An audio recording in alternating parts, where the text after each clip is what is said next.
So people always ask, what's up with the cup, right? Why do you use this plastic cup when you do bench tests on cutter heads? And the reason is that when you combine a transducer with something called a diaphragm, you get something called a speaker. And so, you know, it's been my experience in life that most of the pre-recorded music I've ever actually listened to, I've listened to it on a speaker.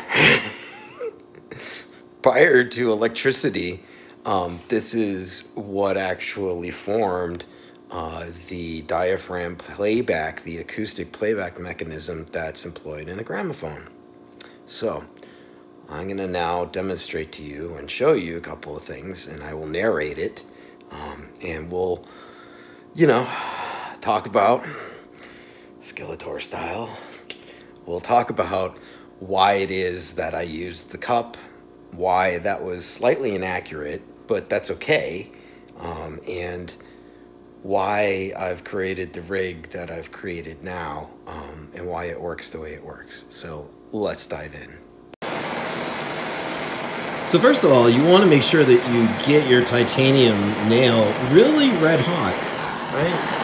And then second of all, you grab up your concentrate on your spoon, right, like that. And then third, you apply the spoon.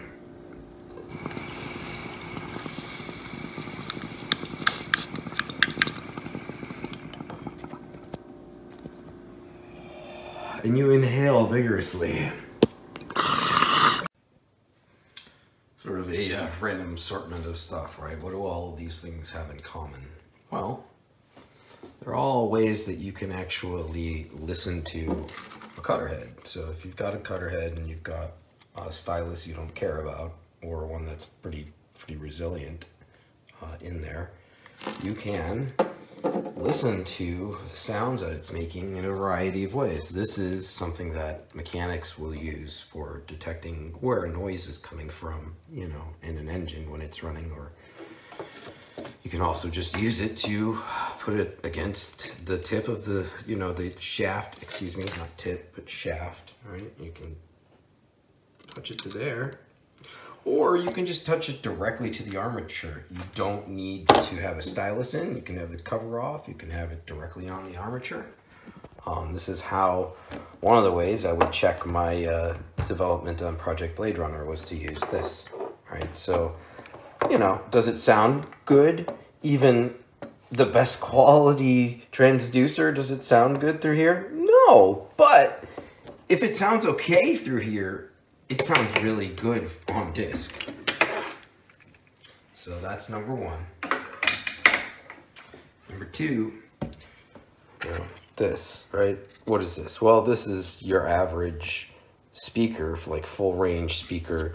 This is from a desktop set of speakers, right? For a cheap set of speakers for a computer. This is the diaphragm from the speaker with all of the fiddly bits on the back removed. You can actually still see the coil form and the coil that's right there. And you can hear, when I tap on it, you can actually, you really hear it, right? So this thing is made to transmit vibrations. That's how sound works, is anything that actually moves, it moves air, and you can hear it in your ears. So that's diaphragm. Simplest diaphragm is to just take a piece of paper and touch it to the cutter head, and it will actually make sound. So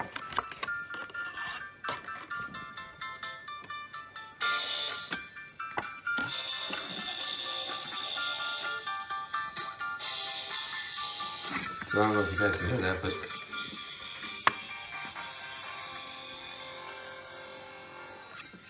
you can actually hear it better by just using that. Or you could touch the stylus to this guy, right?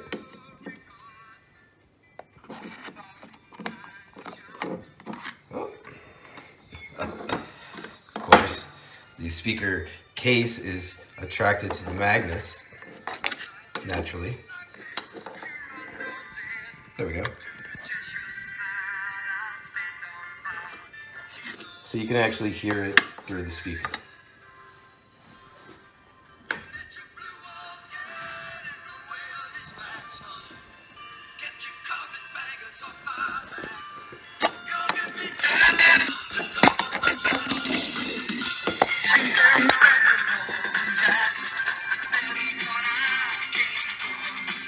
Right? Doesn't sound great because I've not actually set up the physics right so that this thing can, you know, teeter the way it teeters, because that's how this thing works, is it goes like this, and I will explain that in a minute. So you want to be able to transmit that vibration into a speaker somehow. Now, this thing typically, you know, it's designed to go in and out, but it does have some teetering play. And because we're talking about, you know, teetering that's within, you know, a couple thousandths of an inch, a couple of mils, either direction, there's actually enough gap here to allow for that. So this speaker can be used this way. It could also be used this way to transmit sound. Originally, I tried to create a solution, a bench test rig here that had a diaphragm, right? A 3D printed sort of cup shape. I don't know what you would call this. I guess it looks like a radar satellite dish or something. It's a dish shape, there you go. And it would teeter, but, you know, and the stylus would go in there, but actually this was just stupid and it was over the top, and I realized part of the way through that I should just use one of these. So I ripped the back off, and I've used one of those to create a rig, and I'll show that to you in a minute. But I mean, like the cup, it's all the same thing. Anything that can touch this while this is moving and transmit that movement, you know, into the air.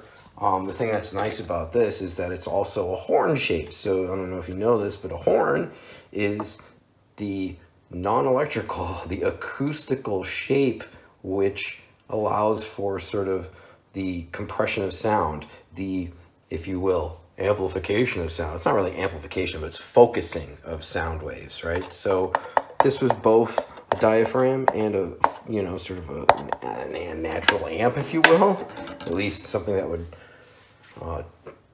directionally channel the audio. But yeah, I get it. You know, a lot of people have dissed me for using the cup, so cool. I won't use the cup anymore.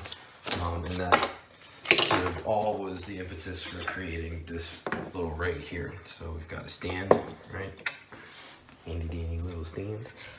I've got some brackets that I made to attach this speaker without any speaker element. I created a little way to create, you know, to couple the actual speaker diaphragm to this guy, right? And it can move, and when it does move, it makes sound. You know, I attach the stylus there with the set screw, and I put it in the rig. So I'll set that up.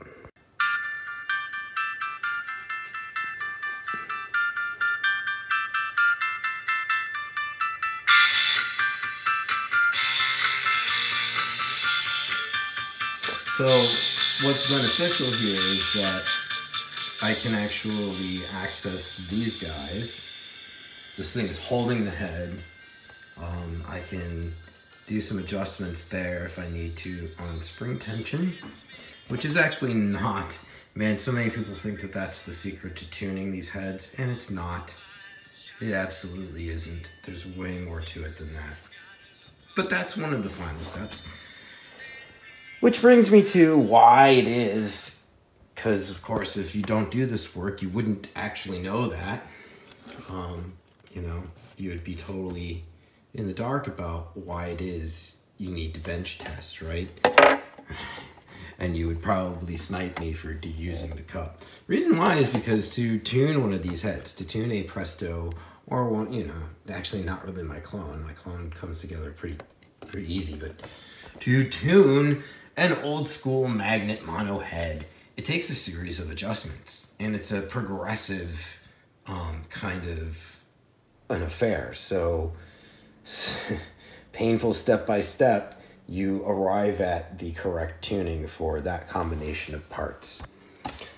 to actually sit there and put that on a lathe and do test cut and go back and readjust and do test cut and go back and you would be there for a year to work on a single head. So that's why the people at Presto, at least told to me by somebody much older than I am, who might have actually been there or talked to these people, but from what I was told, the people at Presto, when they built out heads, actually used a paper cup to do bench tests as they built out a head. You know, it's not like they did test cuts until they were sure that the head was pretty well together and tuned, and then they might do a test cut, and then boom, it goes out for sale. So same deal for guys that did repair work over the years. You know, again, it just would be way too time consuming to use anything but something like a diaphragm right there at your bench to do spot checks until you're pretty certain that the head is done, and then you can actually commit to cut. So what I did was I created a rig that holds the head and is, you know, it's got some nice solid rubber feet, so it's a bit dampened from, or at least separated from the table. So, I mean, it's really putting its vibration into the speaker pretty well directly. So you can see that the stylus is in there, and it's clamped down by a set screw on this side. So I've got a little hex set screw. Oh, Tyler. Duty. So it's basically directly connected to the speaker. That shaft, that blue shaft, is glued into the center of the coil form. So the coil form and coil are still there, but it doesn't matter. And they are all transmitting any of their vibrations into this diaphragm, into this speaker element. And so this thing really just kind of allows, it doesn't matter if it's up and down or mild, as long as it's not too severe. So if I put too much amplification into here, you'll start to hear distortion, and it's not because of the work of the head, it's because that coil form piece is banging against the side. So eventually I could make a different, you know, rig, but this is good enough for now. This thing is made so that this just freely comes off on both sides. So you know, that's how you can get the head onto the speaker element part, right? And then so both of these come on. And then you can actually just use it by itself if you want. But, you know, that happens, which is why I made the stand. So let's go over some of the pictures and I'll show you some of what's what. So this picture shows you a cutaway section of the playback part of a gramophone. And you can see that there's a stylus that's connected onto a pivot.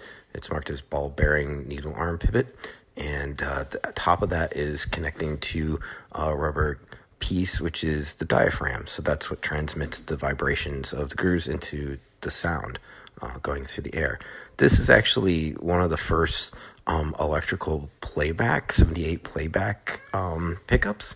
And it's almost the exact same thing as Presto. So this is what forms the part of the pivot for the Presto cutter head. And of course, this is one of my clones. This is one of the first ones, so it doesn't look real pretty. But that's the knife edge. The knife edge goes into this slotted part of the armature. So this is the armature. This is the piece that the stylus screw goes into and that the actual cutting stylus goes into.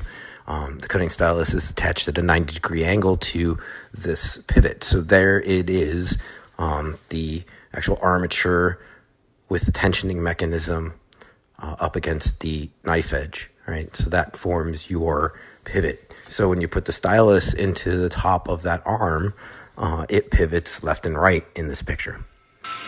So this is me doing a bench test with one of my earlier Project Blade Runner. So before Mantra, it was called Project Blade Runner, and that was one of the heads. And you can see that I'm auditioning audio right off the torque tube. This is a mono cutter head repair, and same deal.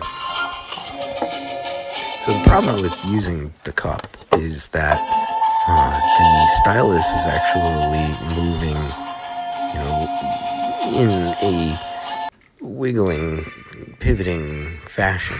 And so ultimately, when you apply that stylus to the cup, it's actually scratching the surface of the cup. So, it's causing noise, some distortion in the playback, just simply from the fact that it's raking against the plastic. And so it wasn't ideal, but at the same time, it worked, and it was easy to use.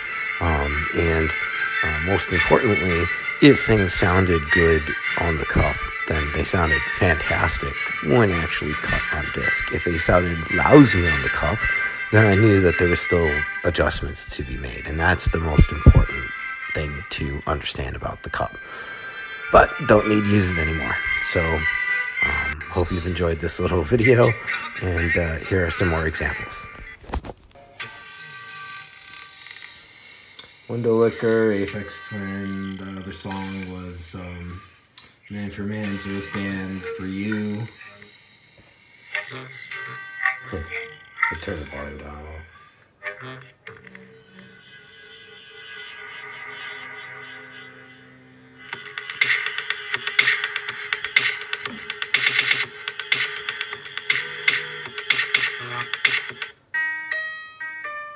Of course, this is Frank Sinatra, Best Is Yet to Come.